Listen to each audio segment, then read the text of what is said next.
Начальник тюрьмы, мистер Джонсон, поднялся со своего кожаного кресла и молча кивнул надзирателю. Тот доложил, что Зечку доставили, и через узкую дверь кабинета медленно вошла девушка по имени Кэти.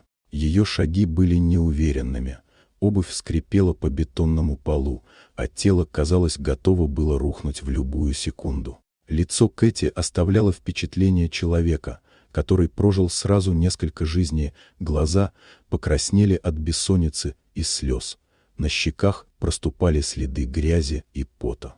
В кабинете царила тяжелая тишина, прерываемая лишь монотонным шумом вентиляции. Свет от единственной лампы над столом отбрасывал резкие тени на стены, покрытые трещинами и поблекшей краской. За массивным дубовым столом начальник наблюдал за Кэти, не показывая ни жалости, ни одобрения. Ее фигура на фоне черно-серого интерьера выглядела хрупкой и уязвимой, словно прозрачное стекло, зажатое между двумя стальными плитами.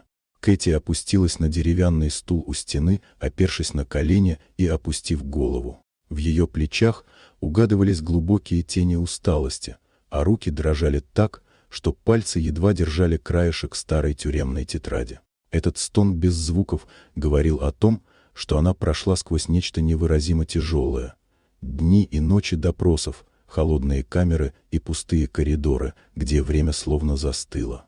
За спиной начальника стоял надзиратель Майкл, наблюдавший за происходящим с натянутым спокойствием. В его глазах мелькало сомнение, что привело эту девушку сюда, в самый мрачный уголок исправительной колонии. Но правила были строги, и каждому зэку здесь напоминали, что прошлое осталось за колючей проволокой. Мистер Джонсон наконец развернулся к окну, но не взглянул на выцветший двор с редкими кустами вдоль стены. В этой тишине решалось многое: судьбы заключенных, вера в справедливость или ее отсутствие. Кэти, чувствуя каждую секунду медленного тиканья часов, понимала, этот миг определит ее будущее больше, чем любой разговор.